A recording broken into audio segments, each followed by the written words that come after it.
Welcome everyone to this another episode um, of Unlearning the Falsehoods. I hope you guys are enjoying this series because, as far as I know, there are rarely, if any, there are rarely, if any, sources available in the market for the real unbiased historical narrative of Bharat. And that is what I'm trying to do, at least point you in the right direction to conduct your own research. Like I have already mentioned in many of my previous videos, you don't need to take whatever I say in these videos at my face value. Okay, you must do your own due diligence. That is something that I guess over a period of time we all as a civilization have forgotten. Okay, something that was something that has been done by our forefathers was their own due diligence.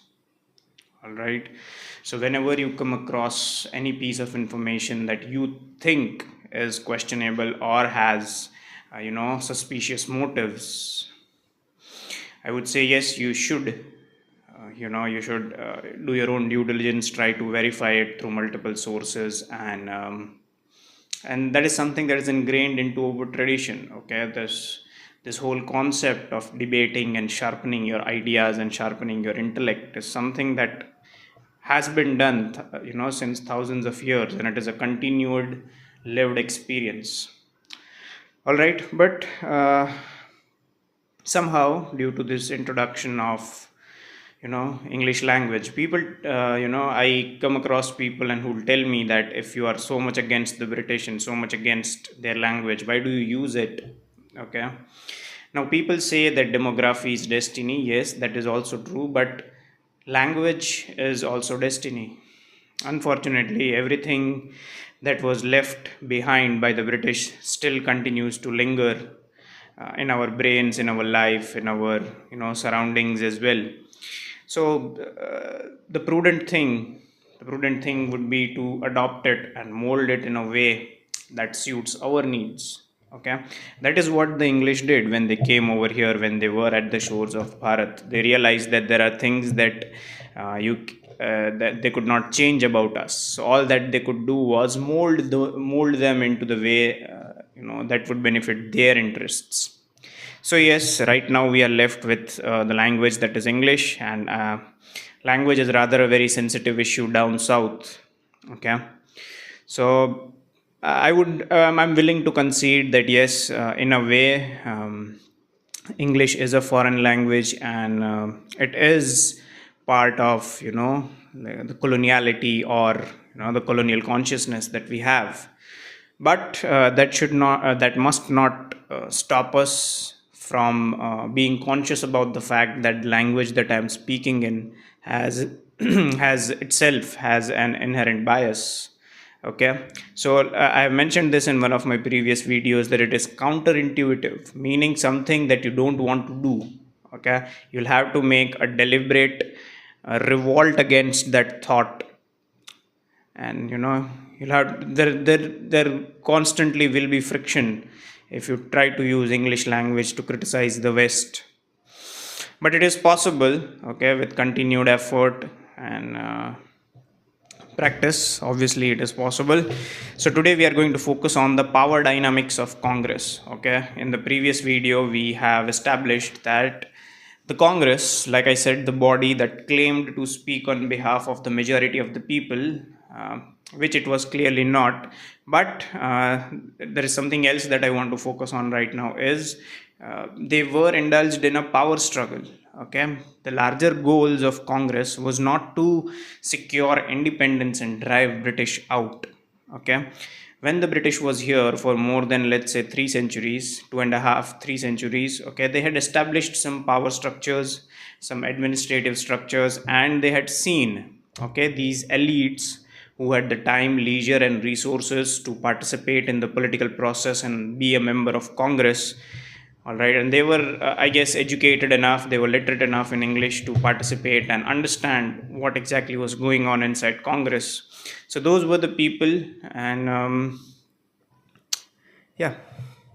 So for them, okay, for them, they had seen from a close distance what exactly was the power dynamic. Okay, So essentially what Congress was trying to do was replace British with themselves, so they could be the one who could be the masters. All right. Such mentality is also reflected in the current day Congress that we have. Okay, again, but that is a discussion for some another video. But yes, it is truly reflected in their outlook, in the speeches of their leaders, in the policies that they have undertaken while they were in power.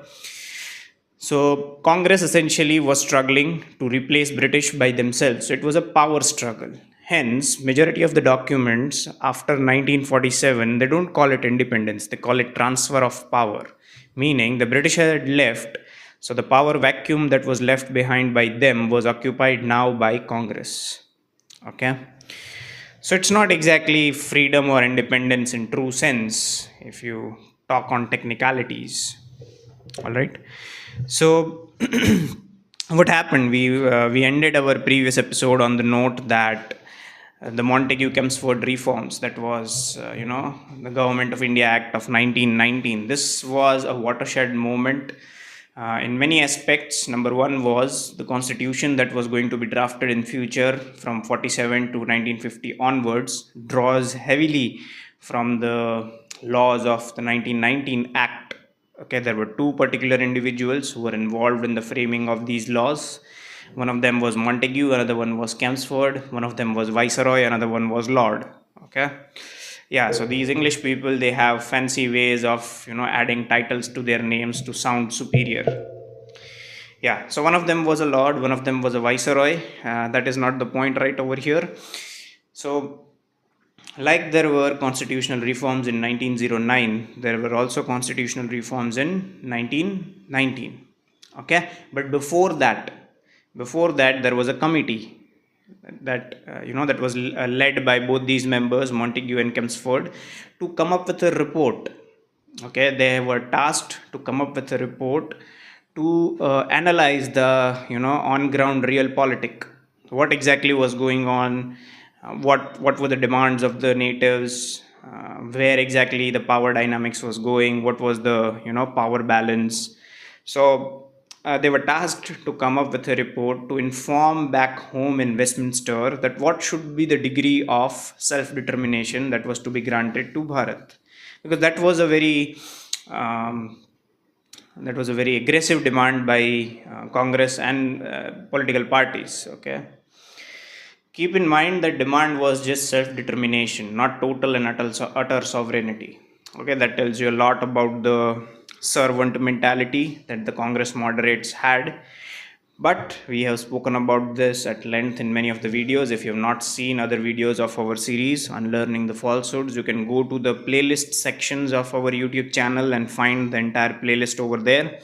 They have been titled number wise, so you can go through each of them. It would be a good lesson in history. Okay, that would open up some doors that were previously even covered or shrouded in mystery.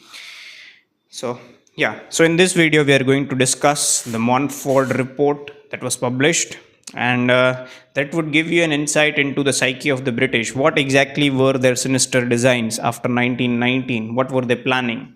Were they really planning on conceding to the demands of self-determination, given the fact that Bharat had contributed immensely in terms of manpower, materials, and medical corps in the World War efforts for the British? Someone would argue that the reason why British were able to emerge victorious from World War One, majority of the credit goes to Bharat. But to this day, there has been no acknowledgement of that fact. But I guess, yeah, majority of us have moved past that. The West is never going to recognize what we have done for the humankind. And yes, we have moved past that. They're never going to recognize something that we have given to the mankind. But that is besides the point. Today we are going to read excerpts from Montfort Committee report. Okay, this report was published before the enactment of the 1919 Act. Okay, so let's see what the British had in mind while discussing constitutional reforms.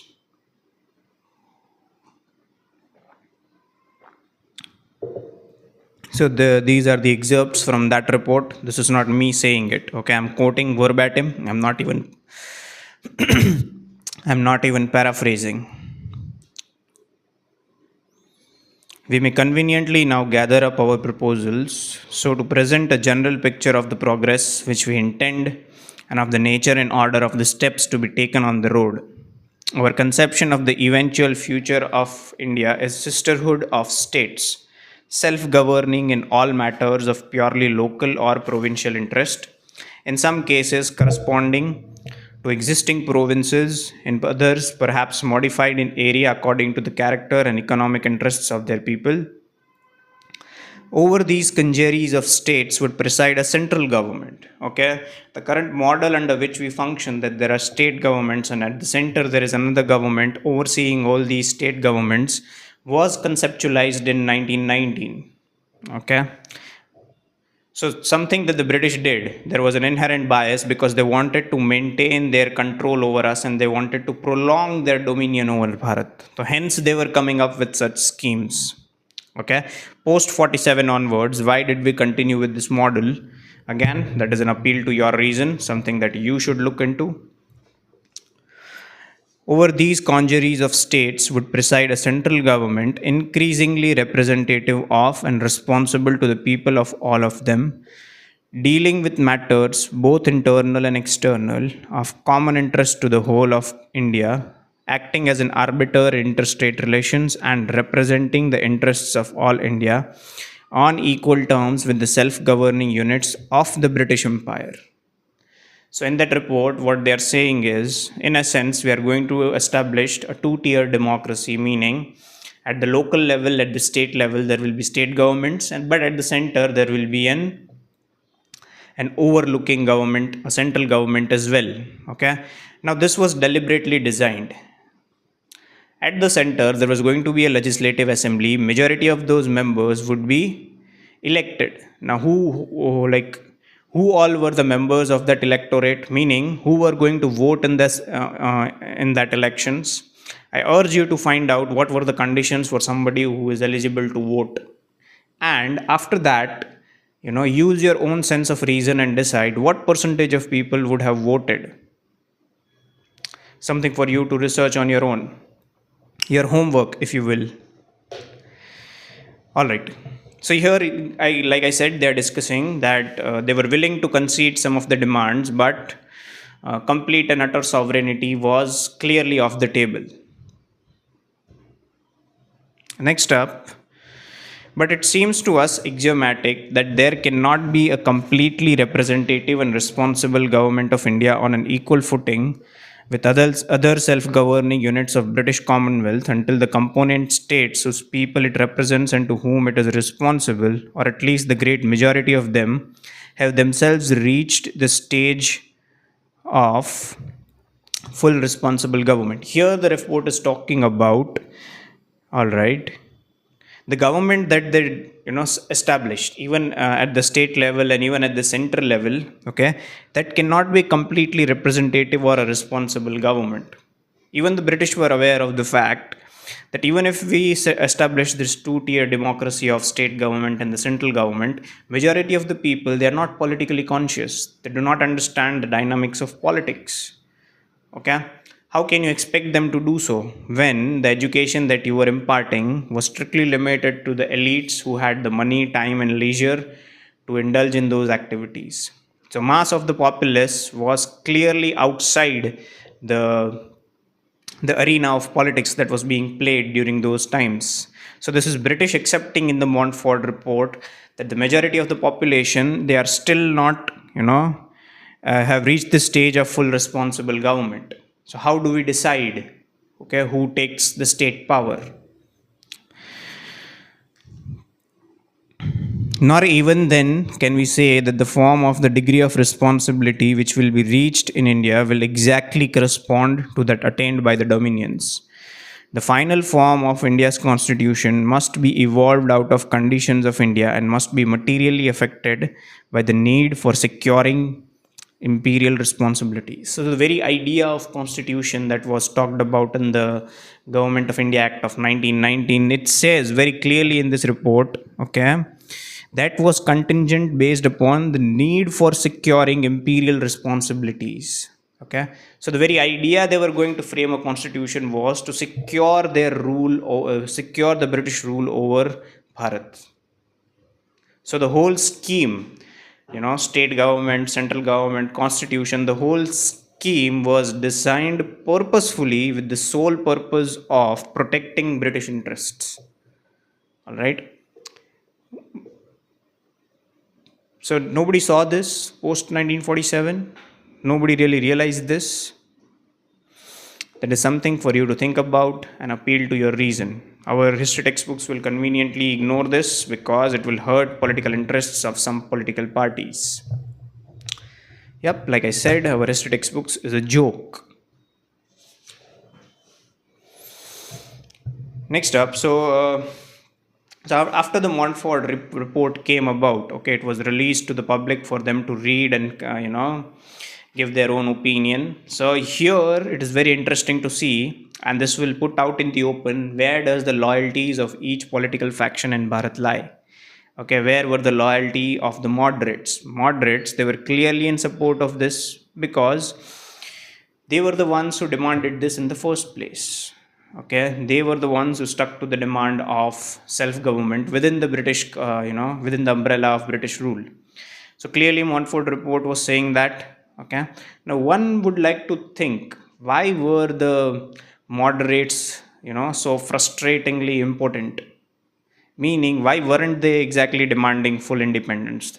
There will be some scholars, some academicians who will say that if they had, okay, there would be continuous violence. All right, the British would have come down heavily on the natives, but it was just the you elites. Okay, you cannot claim to speak on behalf of the mass of the population who was outside the arena of this political game.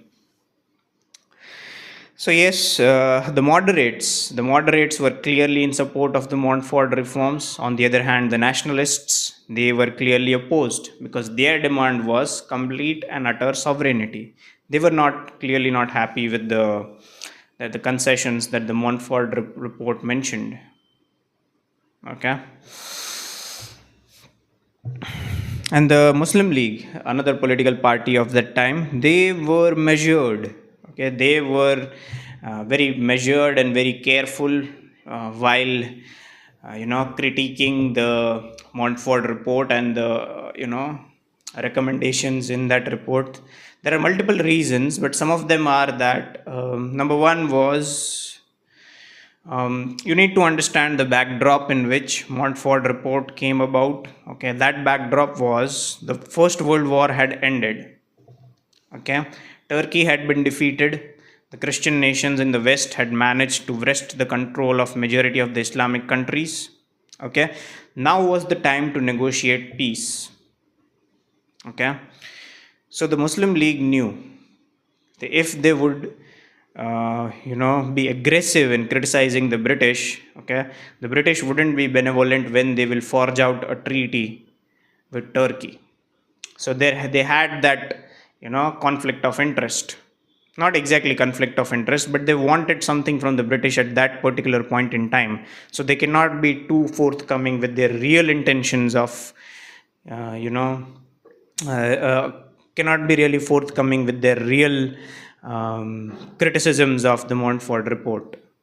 And hence they had this measured response because they knew back home, not back home, back in Europe, in the Western countries of Europe, the Christian nations had managed to wrest control from the Islamic rulers of the erstwhile Islamic countries.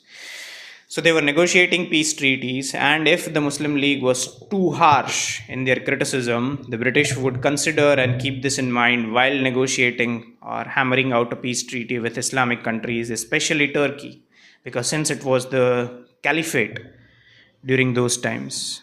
Okay. Yep.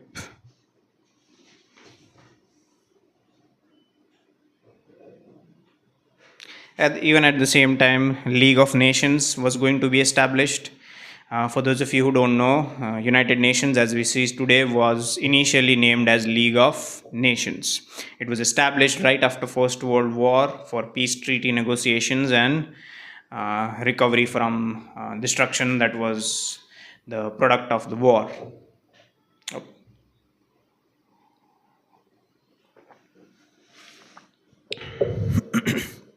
Next was, now it is the entry of the over glorified, the over glorified public figure that we have in our political and public discourse, Mahatma Gandhi, who goes by the name of Mahatma. But we are going to expose this conspiracy. It's not rather a conspiracy, but a cruel joke that was played on the mass of the population in those days. All right, but yes, this marks the entry of Mohandas Gandhi in the politics of Bharat. So up until now, he was nowhere in the scene. Okay, Tilak and the nationalists had come out with this idea of civil disobedience, non-cooperation. We have spoken about this at length in one of our previous videos, that nationalists such as Aurobindo Ghosh and Bal Gangadhar Tilak, they had already come out with these ideas of non-cooperation, civil disobedience way before Mohandas Gandhi enters the politics. Secondly, the so this this habit of giving extreme concessions to the Muslims at the cost of the pagan natives was already the policy of Congress before Gandhi joined it. Okay. Number third, the sympathies for the Congress, the sympathies of Congress for the Caliphate cause of the Muslim League, and by that extension Muslim populace of Bharat. Okay.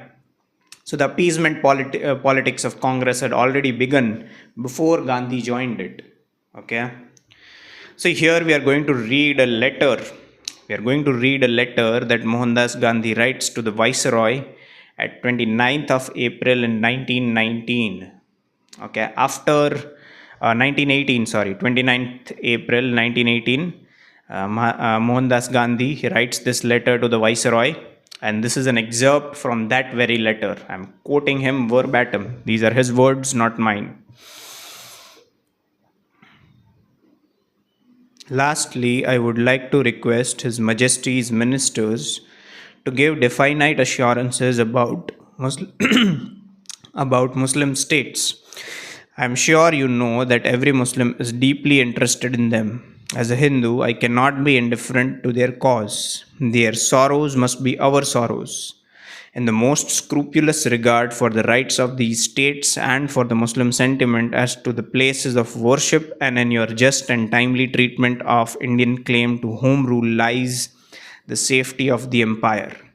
Okay, so here he is being benevolent towards the British. Okay, he's saying that if you grant some of the concessions that have been asked by the Muslims, okay, you would indeed end up prolonging your domination over Bharat. Okay, that clearly states the mindset, the mentality under which Mohandas Gandhi was functioning. Okay, I would really speak two words about why Mohandas Gandhi is usually very harshly criticized in the public discourse, even the political discourse, about starting with this Muslim appeasement politics. Okay, he amplified it in a way, yes, but he was not the one who started it. It was the moderates, okay, who started the Muslim appeasement politics of Congress. That to this very day we see that is still the outlook of Congress in politics. Okay, but in this letter that he is writing, he is speaking of compassion towards the Muslim cause. Okay, and here is saying that just and timely treatment of Indian claims to the home rule lies the safety of the empire. Okay, he is pandering towards the British. Okay, he is appealing to them with a sense of, like, receiving concessions from the master, that your empire will be safe if you give us so and so concessions. Okay, this gives you an insight into their mindset and mentality. Up until 1917, there was no sense of complete independence, Swaraj, or utter and absolute sovereignty. They were still fighting under this assumption that we will replace the British and establish ourselves in the position of power. Okay, so clearly this shows there was some power struggle going on. This was not struggle for independence, this was struggle for power, and hence in 47 we call it transfer of power. Okay. Now, one very interesting individual during those times was Pandit Madan Mohan Malviya. Okay. He also made a speech at one of the Congress sessions. Okay, in support of in support of the Khilafat movement. Khilafat, in a sense, was something like it was construed. Okay, so it was understood at that time that Khilafat would be something where you can unite the pagans and the Muslims of Bharat. So this is where the anomaly arises. Okay, we can clearly see what was the Muslims and the Muslim League was gaining out of the Khilafat movement.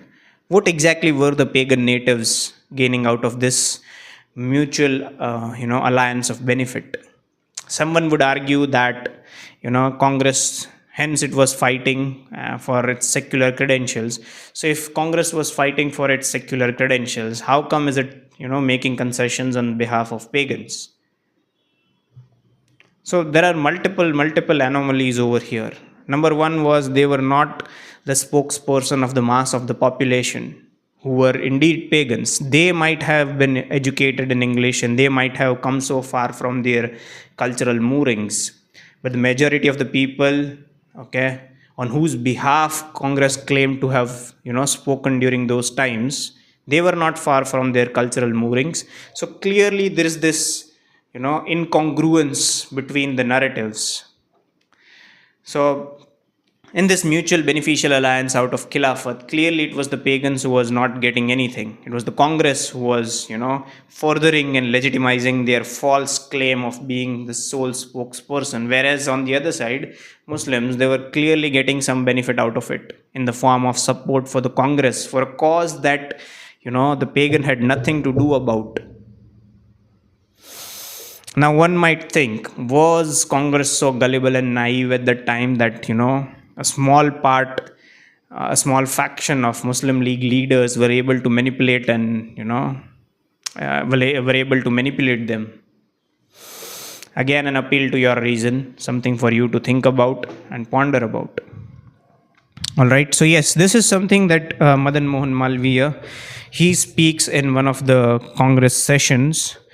Okay, let's see what he had to say. Okay, while we have noted with thankfulness the attitude of British statesmen towards the cause of Indian reform, here is being grateful that the British authorities have been benevolent and granted us some rights. Like, while we have noted with satisfaction that in their election manifestos, Mr. Lloyd George, Bonar Law, Asquith, in short, leaders of all parties in the UK have pledged themselves to the introduction of a responsible government in India, we regret to find that a limited liability company of businessmen known as the Indo-British Association have organized themselves in London with the distinct object of opposing the cause of Indian reform.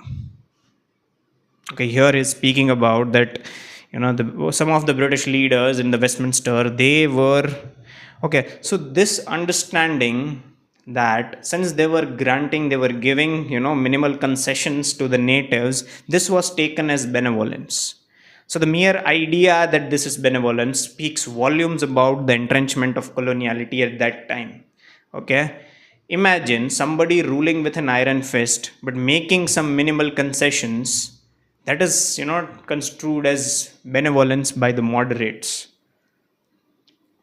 Okay, so if this is not the clear case of entrenchment of coloniality, what is? Okay, Malviya goes on further to speak this in his speech, that is, we have now investigated all the conspiracies connected with the revolutionary movement.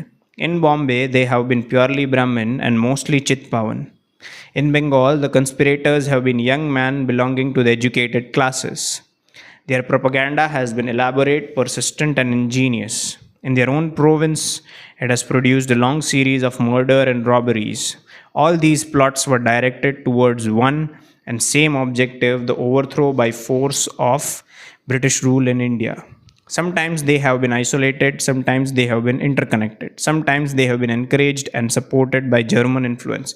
So he is here downplaying the efforts of the revolutionaries, meaning he's clearly standing against the idea of absolute and utter sovereignty. Okay, had it been just, him standing up, or since he's the president of the Congress session, he is speaking on behalf of the Congress session. Okay, so had the Congress session just stood up for the moderate cause and, maintained a strategic silence for the revolutionaries, I would still have understood. But here he is going out of his way, okay, president of Congress, going out of his way and speaking and bad mouthing and disparaging the ideas and the spirit of the revolutionaries. Okay, so this is clearly, pandering towards the British.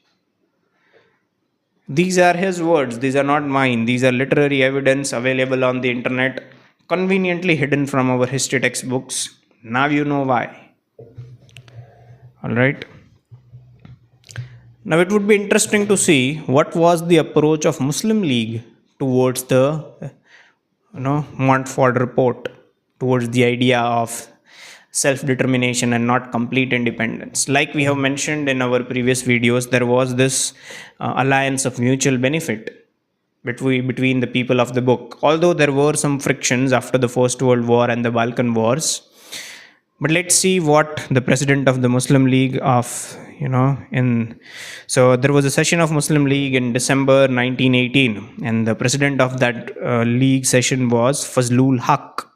Okay, he made a speech, a presidential speech, and this is an excerpt from that speech. Let's see what he had to say. We are loyal subjects of the rulers and are prepared to prove our loyalty in actual practice by making sacrifices. But this temporal loyalty is subject to the limitation imposed by our undoubted loyalty to our faith. We wish to warn our rulers that in making sacrifices one after another, the dividing line may soon be reached, and we need hardly emphasize that in case there is a conflict between divine laws, that is, their laws as mentioned in their religious scriptures, and the mandates of our rulers, every true Muslim will allow the divine commandments to prevail over human laws, even at the risk of laying down his life. Okay, this speaks volumes because this is even relevant today. You will see there are multiple interviews out there on internet. You will see Canadians, Germans, French. Many of these European countries has opened their doors to illegal immigrants belonging to the Muslim faith. And there are interviews online where these immigrants say that we do not, adhere to the constitutional and the common law of the country that we are in. For us, our divine commandments are superior to them. So here, the president of the Muslim League, that is Fazlul Haq, is saying this in his presidential speech. Those were his words, not mine. I didn't even paraphrase them. Okay. So here, in a way, he is, presenting an affront to the British, or he is rather giving a backhanded warning that, we right now we are complying with the laws that you are giving us, but if we reach that line where we need to make the choice of choosing between our divine commandments and your laws, each and every time a Muslim will choose the divine commandments. This is, president of the Muslim League speaking. That is not me. All right. So this was, clearly, this clearly outlines the political dynamics undergoing in the 1919. Before the actual, the law comes into force, there was a report that came about. These were the excerpts from that report. So this clearly gives you an insight into the political picture. Okay, the moderates, they were clearly pandering towards the British in lieu of, getting concessions out of him.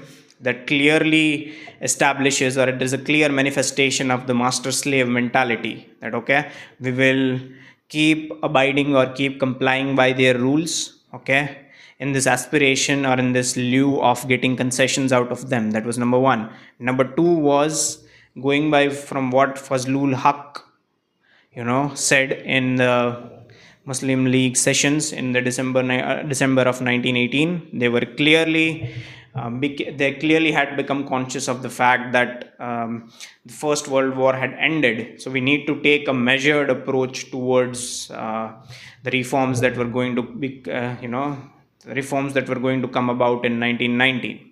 Okay, whereas as always, the nationalists, they were completely opposed to it because they were firm in their demanding complete and utter sovereignty.